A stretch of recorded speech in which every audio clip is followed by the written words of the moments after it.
नमस्कार दोस्तों, स्वागत है आप सभी का ग्रैंड न्यूज़ में। अभी हम मौजूद हैं ग्रेटर नोएडा के परी चौक के पास, जो गुर्जरी कार्निवाल का आयोजन किया गया है। और इस गुर्जरी कार्निवाल के दौरान एक संवाद कार्यक्रम का भी आयोजन किया है, जिस संवाद कार्यक्रम में कल यानी 4 मार्च को गुर्जर समाज के इतिहास के बारे में जिक्र किया गया था। और आज यानी 5 मार्च को जो संवाद कार्यक्रम के तहत मुख्य रूप से चर्चा किया गया कि गुर्जर समाज की शैक्षणिक उत्थान कैसे हो, उद्यमशीलता में गुर्जर समाज के जो युवा हैं वो नए एंटरप्रेन्योर कैसे बने, नए उद्यमी कैसे बने, साथ ही आज के वर्तमान स्वरूप में किस किस तरीके के अलग अलग व्यवसायी हैं जिसमें गुर्जर समाज के युवा आगे बढ़ चढ़ के हिस्सा ले सकते हैं, इसके बारे में विस्तार से बातचीत किया गया। साथ ही आज की जो शैक्षणिक स्थिति है इस समाज की, उसके बारे में भी चर्चा किया गया। और इस चर्चा के दौरान जो राज्यसभा सांसद हैं राष्ट्रपति द्वारा नामित जम्मू कश्मीर से गुलाम साहब, वो भी मौजूद रहे। और पूरी संवाद की जो चर्चा है वो अखिल भारतीय गुर्जर शोध संस्थान के संरक्षक डॉक्टर यशवीर जी के उपस्थिति में संचालित हुआ। अभी हमारे साथ बातचीत करने के लिए खुद डॉक्टर यशवीर जी हैं। इनसे जानेंगे कि आखिर इस संवाद कार्यक्रम में क्या क्या चर्चा किया गया। जो कल इतिहास पर चर्चा हुई थी, उसमें 2 निर्णय लिए गए कि जितने भी हमारे समाज के महापुरुष हुए हैं इतिहास में, उन सब पर किताबें लिखवाई जाए, तो उससे बहुत सारा हमारा इतिहास लेखन का काम पूरा हो जाएगा।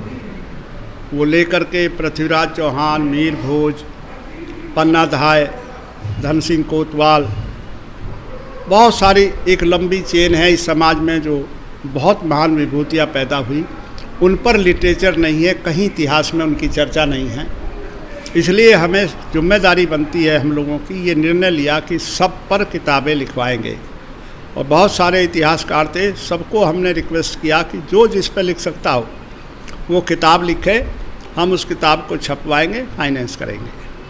और जो इस काम में R&D करना हो, यूनिवर्सिटी के द्वार में जो लड़के हमारे हैं PhD कर रहे हैं, या आगे PhD करके जो भी शिक्षा जगत से जुड़े हुए, शिक्षा जगत के, उन लोगों का इसमें बहुत महत्वपूर्ण योगदान की हम अपेक्षा करते हैं।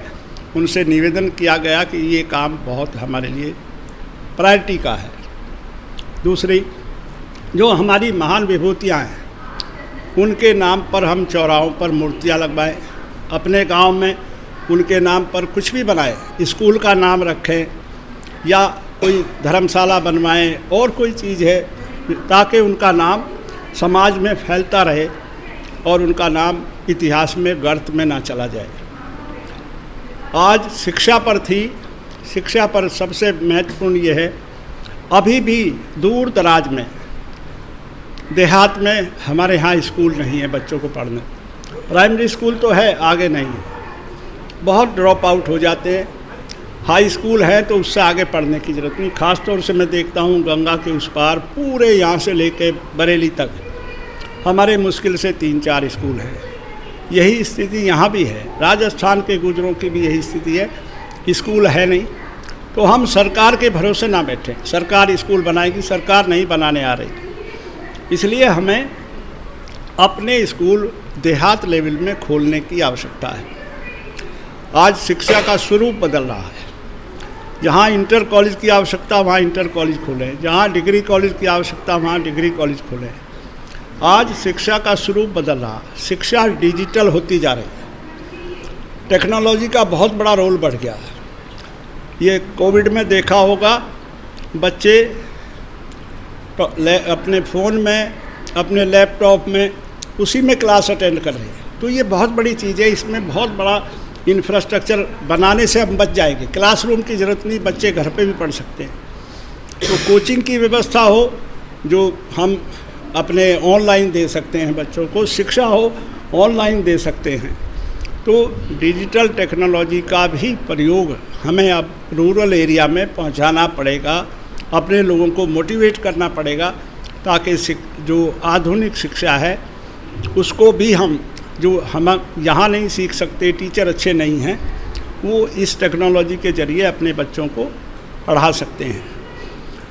और दूसरा है कि जहाँ हमारे कॉलेजेस हैं, हमारे इंटर कॉलेज हैं, कहीं डिग्री कॉलेज हैं, कहीं हाई स्कूल हैं, उन सब में लाइब्रेरी और कोचिंग सेंटर खोले, ताकि बच्चे, यहाँ भी हमने लाइब्रेरी खोली हुई है, यहाँ भी कोचिंग चलता है, ताकि बच्चे, घर में जगह नहीं है, घर वाले परेशान करते हैं, ये काम कर, कंसंट्रेट नहीं कर पाते बच्चे, तो स्कूलों में और जो कॉलेजेस हैं उनमें लाइब्रेरी खोलें, ताकि बच्चे क्लास के बाद लाइब्रेरी में बैठ के पढ़ सकें और उनको हम डिजिटल टेक्नोलॉजी से जोड़ करके और उनका पढ़ाई का अच्छा साधन जुटा सकें। ये आज हमने निर्णय लिए है। उद्यमशीलता को लेकर है उद्यम विकास का, सबको पढ़ के नौकरी नहीं मिलने वाली है, इसलिए सरकार के भरोसे मत बैठो कि हम पढ़ लेंगे, डिग्री ले लेंगे। उदाहरण है हमारे पास, हाई स्कूल फेल बिरला थे, बीए फेल अंबानी थे, वो इस देश के सबसे बड़े उद्योगपति बने। और बिरला जी कपास बेचते थे और अंबानी जी कपड़ा बेच के बने। हम किसान के बेटे हैं, हमारे पास तो सारे प्रोडक्ट हैं, हमारे पास गन्ना है, हमारे पास गेहूँ है, हर फसल हम पैदा करते हैं, फल हैं, सब्जियां हैं, दूध है, सबसे बड़ी चीज़। हम क्यों नहीं इनके मार्केटिंग में अपने बच्चों को लगाएं, दुकान खुलवाएं, फूड प्रोसेसिंग में जाएं। मान लिया गांव में दूध इकट्ठा करके मार्केट में नहीं भेज सकते तो मावा बनाए, मावा शहर में भेज दो। इसी तरह दूसरे फूड आइटम हैं, उन फूड आइटम में हमें शर्म आती है कि रिलायंस फ्रेश कंपनी है अंबानी की, वो बड़े शहरों में सब्जी बेच रही, सब्जी हम उगा रहे हैं। बिल्कुल 2 रुपये की सब्जी वो 20 रुपये में बेच रहा है। मैं अभी 8 दिन पहले सीकर गया था, प्याज 3 रुपये किसान सड़क पे रख के बेच रहा था। यहाँ दिल्ली में 20 रुपये बोरे भर भर के किसान ने खेत के बाहर सड़क पे रख रखे, कोई आओ कार वाला बहुत ले जा रहे थे खरीद के, लिखा हुआ था 3 रुपये किलो। जस्ट इमेजिन कितना मार्जिन ऑफ प्रॉफिट है अपने जो पैदा हम कर रहे हैं और हमारी पैदावार पर प्रॉफिट कमा रहे शहर के लोग, बड़े बड़े व्यापारी। आज हर उद्योगपति ने फूड चेन्स खोल दी हैं, होटल्स, रेस्टोरेंट। बताओ, खाना हम पैदा कर रहे, कच्चा सिर्फ पका के देना है, उसका फ़ायदा वो उठा रहे, उसमें भी 100% से ज़्यादा मार्जिन है।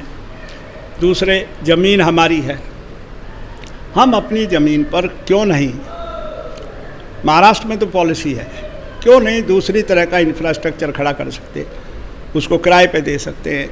नोएडा में तो फिर भी काफ़ी लोगों ने किया है, लेकिन ऐसी चीज़ बनाए जिसका बहुत सकारात्मक रूप हो। हम इंडस्ट्री बना के किराए पे दे दें, हम कॉमर्शियल बना के किराए पे दे दें। सरकार भी, बैंक उसमें मदद करता है। बैंकिंग सबसे बड़ा फैसिलिटेटर है बिजनेस में बैंक। बिल्कुल, इसलिए जिस गांव में बैंक की ब्रांच रही, हम कोशिश करेंगे वहाँ बैंक की ब्रांच खुलें, क्योंकि बिजनेस के लिए आवश्यक है, इंफ्रास्ट्रक्चर हो गया, सब कुछ हो गया, लेकिन बैंक फैसिलिटी ज़रूर चाहिए। तो बैंकों के साथ बच्चे जुड़ें। एंटरप्रेन्योरशिप कोर्स भारत सरकार चला रही है, हम भी अपने कॉलेजों में चलाएं, बच्चों को सिखाएं एंटरप्रेन्योर बिजनेसमैन बनने के लिए क्या क्या आवश्यकता है। उनको पता ही नहीं बेचारों को, बैंक वालों के पास जाते हैं, उन पर टाइम नहीं। बैंक की रिस्पॉन्सिबिलिटी है ये, लेकिन बैंक वाले के पास टाइम नहीं, वो नहीं बताता। लेकिन हम अपने बच्चों को जो ग्रेजुएट हैं, इंजीनियर हैं, कुछ करना चाहते हैं, एंटरप्रेन्योर बनना चाहते हैं, उनके लिए एंटरप्रेन्योरशिप डेवलपमेंट क्लासेस चलाई जाएं, रूरल एरिया में चलाएं। जैसी ये संस्था है, इनमें जो हमारे डिग्री कॉलेज हैं उनमें बैंकों के अफसरों को बुला कर सिखाएं कि भाई इस तरह से लोन मिलेगा, ये कागज़ तैयार करो। और जो अधिकारी हैं उनको बुला के इंटरेक्शन कराया जा सकता है। बहुत बड़ी सब्सिडी भारत सरकार और राज्य सरकार देती है इस काम के लिए।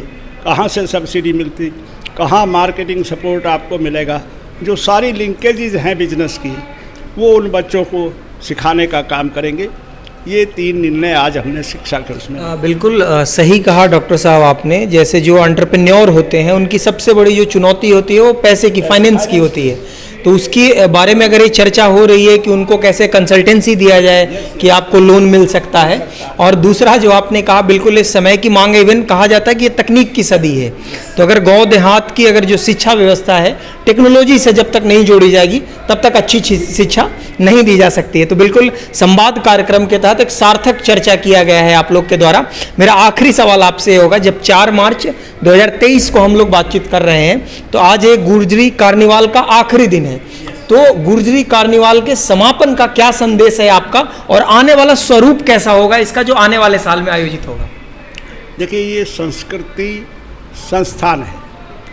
संस्कृति में तीनों चीज़ आती है, शिक्षा, व्यवसाय, ये भी संस्कृति का हिस्सा है। आदमी की संस्कृति वैसा से बदलती है। वो किसान है तो वो खेती के गीत गाता है, वो बिजनेसमैन है तो वो दिवाली के गीत गाता है। संस्कृति भी पेशे से बदलती है। बिल्कुल। तो इसलिए हमको अपनी संस्कृति को बढ़ाना है, बदलना है, तो उसका माध्यम शिक्षा आवश्यक है। उसका माध्यम पुराने इतिहास में जो गलतियां हुई हैं वो इतिहास दोहराया ना जाए। देश गुलाम किन किन परिस्थिति में हुआ वो परिस्थिति आगे ना आए। तो ये हमारी संस्कृति की एक शिक्षा का ही, और आगे समाज को कैसे बढ़ाना। और आगे हम अगले साल फिर करेंगे इस कार्यक्रम को। पिछले साल छोटा किया था 1 दिन का, इस साल 2 दिन का किया है। अगले साल इससे भी बड़े स्वरूप में करेंगे। तो आप देखेंगे कि हमने, जैसे पिछले साल हमने निर्णय लिया था किताब लिखनी, कल भी किताब का विमोचन हुआ, परसों भी हुआ, 2-3 किताबों का विमोचन हुआ। आज इस बार हमने संस्कृति में कितने नए बच्चे टैलेंट, हमने उनको प्लेटफार्म दिया, प्रदर्शित करें। अगले साल हम चाहेंगे कि जो बिल्कुल ऐसे नहीं जो ये रिनाउंड हो गए, ऐसे बच्चे जिनको कहीं प्लेटफार्म नहीं मिला, हम उनको प्लेटफार्म देंगे।